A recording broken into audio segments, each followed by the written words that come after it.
I'd like to invite you all to write a computer program with me this afternoon. We'll do it right here.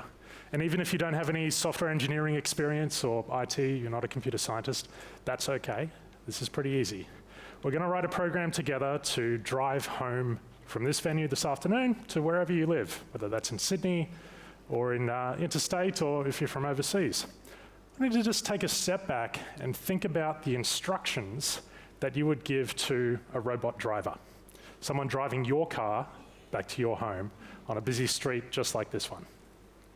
Let's take a moment and think about all of the instructions that you would have to give that robot. What streets they would have to turn down, when to press on the brake, when to press on the accelerator, what obstacles to look for. What if there's roadworks in the way that afternoon? What if a child runs across the street chasing a ball? How would you instruct that driver to behave in a very complex environment like that? And driving is about one of the most complex things a human being regularly does. We do it all the time and it becomes second nature to us in some way. Part of the reason we're able to do that so well is that humans are very adept at recognizing patterns and getting used to those patterns and learning from them and then reacting to changes in the environment based on those changes in the patterns.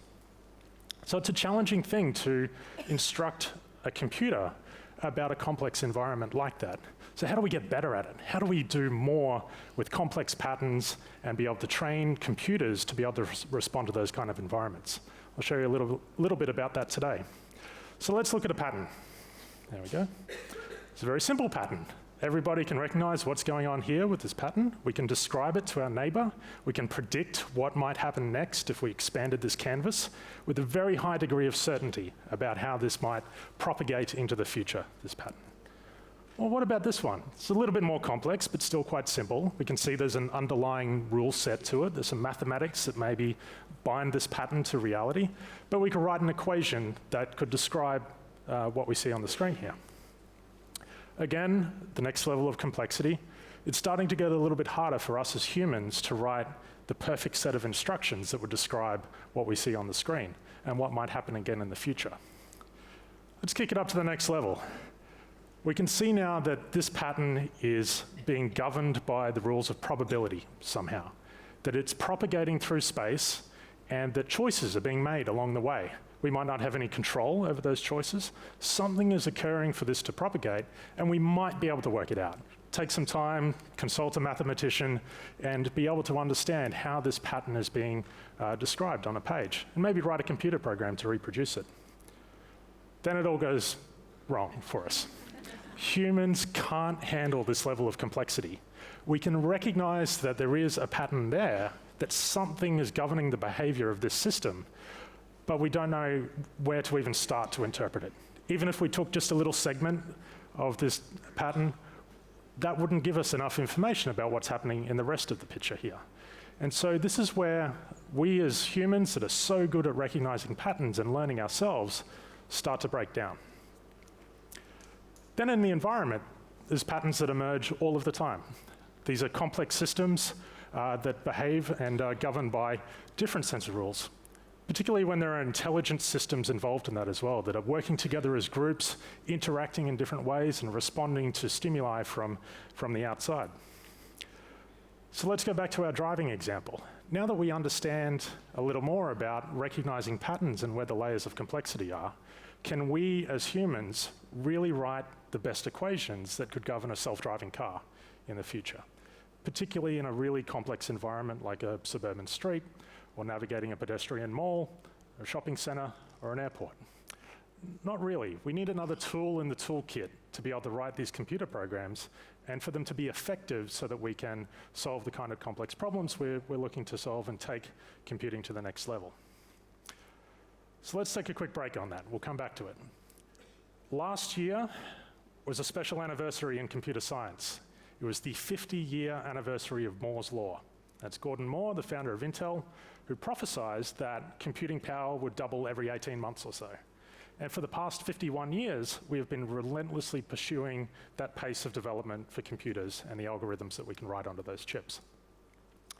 But Moore's Law is starting to reach one of its fundamental limits in how many transistors we can cram onto a chip into the same area. This is one of Intel's latest chips that is 22 nanometers across as, for a transistor. Even if you squeezed your fingers together as tightly as you can see a gap of air in there, that would be much, much bigger than 22 nanometers. This is so small that it's getting down to the level where the atomic physics, the quantum world starts to have an impact on the type of computers that are being built today. So Intel and others that make these chips, they are running up against one of the limits in what they're able to build. And they've got some great techniques for being able to deal with that and to avoid the quantum phenomena that occur at that scale. But quantum computing asks a different question. Instead of trying to avoid that phenomena, what if we made use of it? What if we went inside the atom and were able to write information in that domain, read information back from it, and allow computational work to be done? Is there any benefit that we could gain from that, any speed up that we could get from a quantum computing architecture? This work is being done in Australia. It's being done right now. It's being done just a few hundred meters up the street at the Centre for Quantum Computation and Communications Technology. What you see here is a single phosphorus atom that has been engineered precisely to where we need it to be on a bed of silicon. And this leads us to one of the fundamental building blocks of building quantum computing devices, where we can do computational work at that scale by writing information within that scale. So this presents us with a whole new opportunity and a set of tools in our toolkit for doing computational work.